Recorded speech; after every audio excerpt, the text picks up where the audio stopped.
Au début de l'année 2004, le roi Pelé décide de plier ce qu'on appellera FIFA 100, une liste plus ou moins exhaustive des joueurs ayant la plus grosse influence dans l'histoire du football.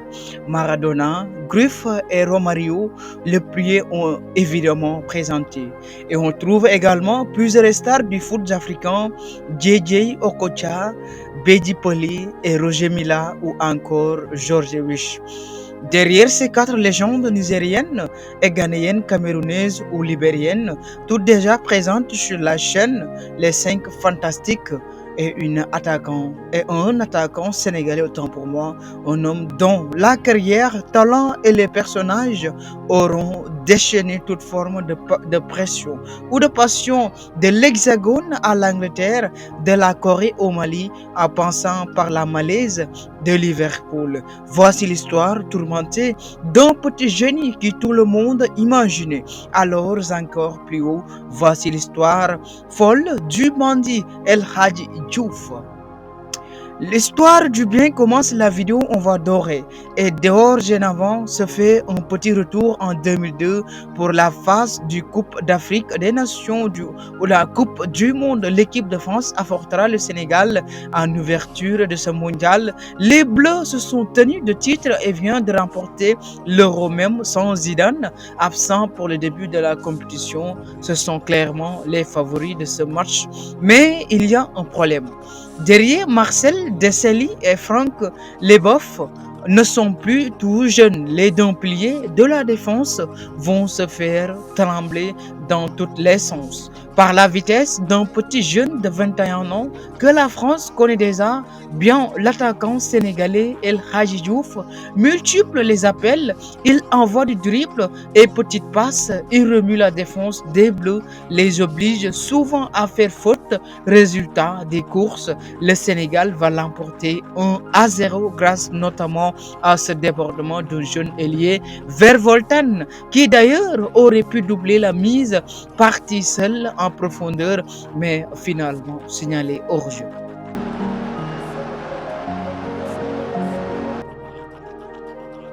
Cette victoire du Sénégal restera gravée dans les mémoires de ce pays comme l'un des plus grandes explosions ou exploits dans l'histoire du foot mondial.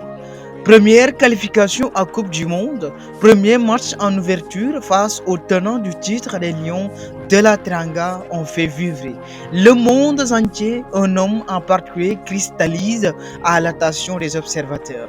El Hadji Diouf continue son petit festival comme dans Danemark, élu, renoué. C'est lui qui a provoqué d'ailleurs le penalty contre le Celtic, mais si bon et priorité, il y a fait pas grandiose aux côtés de Khalilou Fadiga et Henri Camara. L'attaquant provoque en fatigant le défenseur, il joue intelligemment et il est à l'aise dans les petits espaces et dans les profondeurs. C'est un profil qui est super intéressant, qui sait jouer les faces à dos au but contre les Suède au huitième de finale. Et d'ailleurs, sur la déposition de la tête qu'il va offrir le ballon à Henri Camara et qu'il chargera de terminer le boulot. L'exposition médiatique offerte par le mondial permet de mettre en avant le profil El Hadji Diouf à l'époque où les réseaux sociaux n'existaient pas. Le monde entier a vu les matchs et a vu de quoi il était capable, mais chez nous, en France, au-delà d'avoir obligé d'essayer les bofs de tenter à breakdance, ça fait déjà plusieurs années qu'on connaît le grand joueur. Je croyais qu'il était dedans et je croyais que c'était sûr. Là, à dernière minute, il l'a sorti. Mais c'est le football, en effet. En 2002, Diouf explose complètement lors de la Coupe du Monde et tout ce que lui décolle. Mais avant, ça a été déjà un sacré morceau des foot africains. Et en l'heure des meilleurs jours du Ligue 1, en 1998, le jeune Sénégalais d'à peine 17 ans fait ses grands débuts en professionnel sous les couleurs des Choro. Il a fait une grande partie de sa formation là-bas depuis son arrivée au club c'est les moins de 15 ans. L'attaquant est jeune, prometteur, rapide, même sans marquer un seul but pendant toute la saison, l'intéressant où il intéresse déjà les plus grosses écuries, notamment le Stadium ou les Stade Reims, qui pose quasiment 5 millions d'euros sur la table. Ah bien, 5 millions pour un mec de 18 ans qui n'a jamais marqué un pro. À l'époque, en 99, c'est énorme. Un prix élevé, une pression déjà les épaules qui ne va plus de toutes leur faire peur. Le Sénégal inscrit 3 buts en l'espace de quelques semaines en installé parfaitement dans l'effectif. Une action notamment marquée les esprits à la fin du mois d'août 1999 en finale de la Coupe Intertoto contre le Juve Zinedine Zidane. El Hadji Diouf va marquer un but de prestige et presque en plante un deuxième si seulement Bordon avait fait la passe. Soirée mémorable au stade de route de Lorient. Saison 1 plus compliquée finalement, l'attaquant n'est pas aussi tranchant. Qui a ses débuts très difficiles et n'importe pas autant que les dirigeants de l'espoir peuvent épauler l'attaquant Salibi Nondan, mais surtout El Hadji Diouf va être impliqué dans un incident de voiture alors qu'il n'a même pas le permis, le genre d'événement lors d'un terrain qui a tendance à bien agacer la direction. En premiers écarts de conduite qui vont refroidir frottement le stade René à monter les signaux d'une personne parfois perturbée. Et on reparlera plus tard dans cette vidéo. Chers amis, n'oubliez pas de commenter, partager, abonner encore une fois avec vos amis pour donner de l'ambiance à la chaîne, commenter et on vous répondra. Merci encore une fois de dire à tous les sujets qui vous incombent, auxquels vous aimeriez bien qu'on y arrive avec des profondes analyses. N'oubliez pas et nous sommes toujours à votre disposition. Avec seulement 4 petits buts marqués à Reims, avec ou même si les stars ou si les stades évidemment ne veulent pas du tout dire, l'attaquant va rebondir du côté du RC Lens après le coach Roland. Corbis a bien senti que ce petit jeune avait quelque chose de magique, avec sa baguette magique qui est particulière, même quand il y a un homme qui va faire le pari de la récupération ou de le récupérer du côté de Lens et de Roland Corbis. C'est vraiment au début des années 2000, c'est une personnage incontournable avec Didier Drogba et Eto'o, c'est une des figures du continent et du côté de Lens, on va garder un excellent souvenir. Il faut le dire et il faut le redire encore une fois qu'avec ou qu'à l'époque, il y avait des très bons attaquants pour l'épauler, notamment encore une fois un Antoine Seberki, une personne, un Daniel Morvera, ou alors une fois que ça, tu peux envoyer sereinement le RC Reims, vraiment une coïncidence. El Hadji Diouf était passé par ces mêmes terrains d'entraînement quand il avait 14 ans. Mais à l'époque, après quelques jours de stage, le dirigeant Lens Spies, bien sûr, ne l'avait pas gardé. Des années plus tard, voilà l'attaquant, encore une fois, qui est dans ses pieds. Une bonne reprise pour le club qui avait besoin. Naturellement, l'opinion d'achat élevée, Diouf est officiellement un joueur de champ et sans en or. La saison suivante commence de la même manière pour lui, Diouf acquis les buts en début de saison et surtout au-delà de tout ça, il devient petit à petit le visage de NC Reims. Son style de jeu plaît les supporters, cette façon de jouer, presque parfois en dansant, les personnages marquent les esprits et son football tape dans l'œil et tout le monde cette fois-ci. Le RC Lens est devenu une machine collective. Le plus prend le Reims de la Ligue 1 de la 11e journée et à la 2e du championnat. Diouf termine la saison avec 10 buts marqués, mais lors de l'ultimatum journée, l'Olympique de Marseille ou l'OM va passer devant. En effet, Lens n'a pas vraiment perdu le titre ce soir. Quelques mois plus tôt, en plein milieu d'hiver, le club a dû laisser partir une bonne partie de son effectif arrivent à la CAN, notamment plusieurs joueurs sénégalais, Ferdinand Coly, Pep Papstar, Boba Diouf et encore une fois El Hadji Diouf sont appelés en élection ou en sélection africaine. Sans une bonne partie de leur colonne vertébrale et sans leurs principales étoiles devant les Lensois, vont perdre contre Auxerre, vont encore une fois un match nul contre Lorient et le PSG. Des points laissés en rade ou en route assez tôt dans les saisons, bien sûr qu'au final, on coûte très cher. Diouf aura quand même bien profité de cette Coupe d'Afrique des Nations. Le Sénégal échoue en finale face au tir au but contre le Cameroun, mais la nouvelle star du foot africaine termine meilleur joueur de la compétition. À ce moment-là, et c'est clair, ce n'est qu'en Sansélari Diouf a fait 2 saisons énormes avec l'URC. Lens, il était double meilleur joueur africain de l'année. Il a tout cassé à la canne pendant les qualifs, pendant le mondial, et il est jeune, un style, il est un truc vraiment particulier. Tout le monde se demandait jusqu'à où peut-il aller.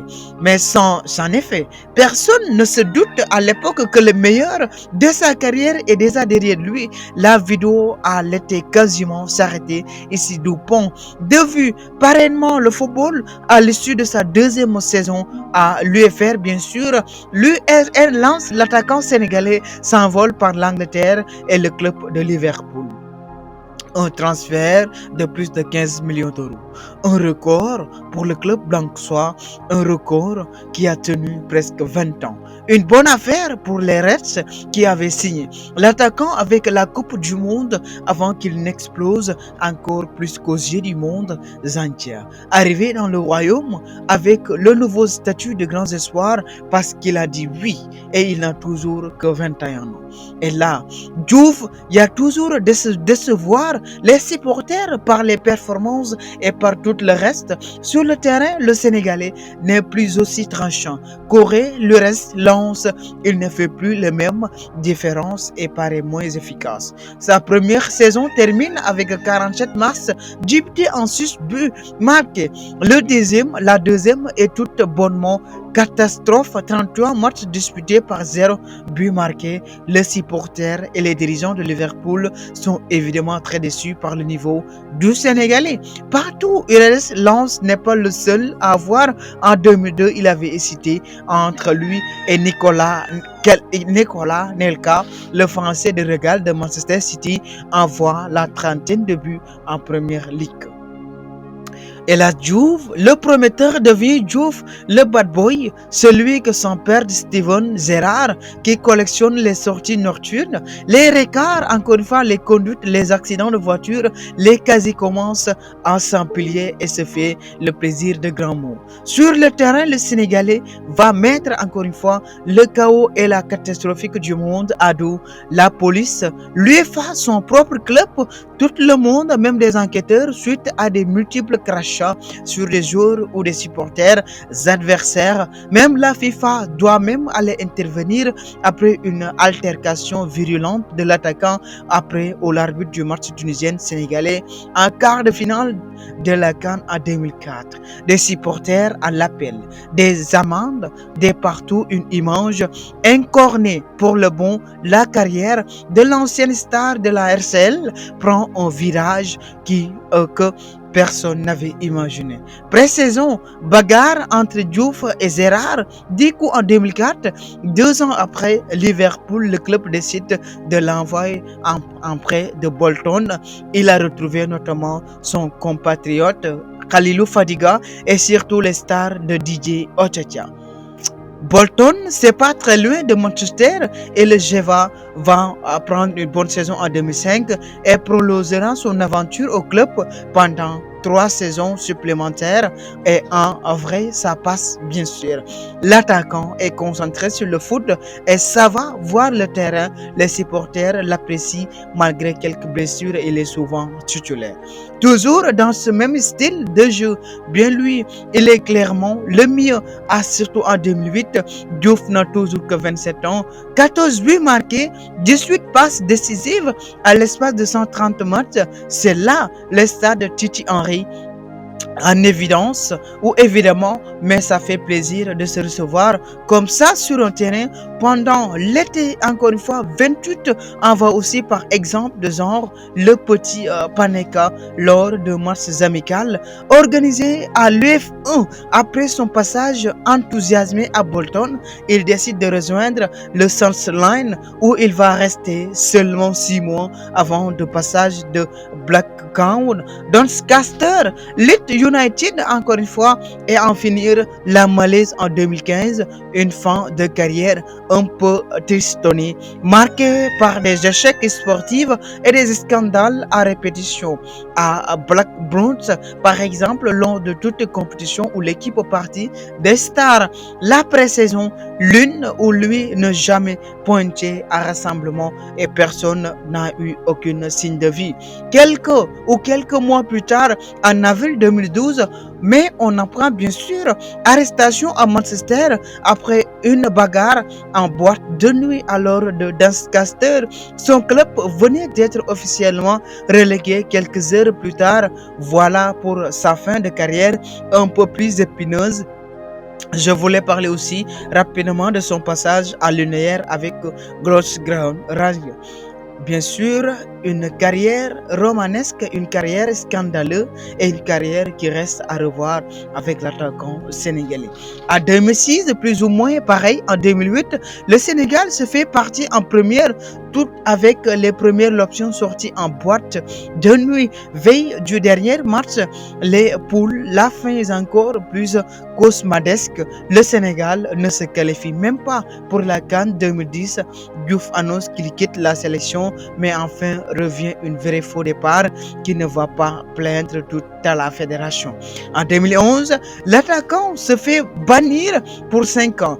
Bon, la sanction a rapidement été levée, mais encore une fois, on parle de tout sauf de ses performances sur le terrain. C'est pour ça que le personnage est quand même assez dingue. Il est à la fois idolâtre et à la fois détesté. Tout le monde reconnaît l'immense talent de ce bonhomme, mais tous les supporters et les fans voyaient aussi le comportement au mec qui pouvait aussi bien des goûts payer sur un terrain, mais aussi donner à son temps, à son argent pour des associations, pour des maternités ou pour des soutiens de personnes handicapées que d'aller dans les boîtes de nuit. Bref, c'est tout. Il y a Diouf le génie, le génial, le catalyseur de la ballon, de catalyseur, de balles art et des bureaux de l'équipe de France. Il y avait Diouf, encore une fois, une personne bien aimée, une personne stratégique, révélant du bout de la décennie 2000, il virevoltant l'étendue, c'est là qu'il dansait, presque avec le ballon, bien sûr. Il s'est donné corps et âme, un footballeur qui ressemble. Il y avait aussi Diouf, le bad boy, le méchant, le parieur des supporters de Liverpool qui détestent et n'ont jamais accepté son personnage et toutes ses fresques. Il y avait Elhadji Diouf, l'enfant qui voulait devenir gardien de but. Il y avait Diouf, l'élite devenu l'un des plus grands attaquants de l'histoire du foot africain et légende absolue du Sénégal. L'histoire devait briller encore plus longtemps. Une étoile qu'on espiait ou qu'on espérait si strillante et qu'on découvre plutôt filante, voire parfois piquante avec le mondial. Et toute promesse, jeune prodige, Diouf aurait pas sûrement passé dans un autre monde, mais au final, il a pu préférer s'enferrer dans le sien. N'oubliez pas de commenter, partager. Nous sommes à la fin de cette analyse. C'est un podcast vous remercie et encore une fois, merci de l'accueillir en bossant, en abonnant, partageant encore une fois et commenter. Et n'oubliez pas de partager vos affections dans cette vidéo et dans la chaîne. C'est un podcast, il y a beaucoup de vidéos dans ce genre. Partagez, commentez, abonnez. D'ici là, portez-vous bien avec le bad boy sénégalais Elhadji Diouf.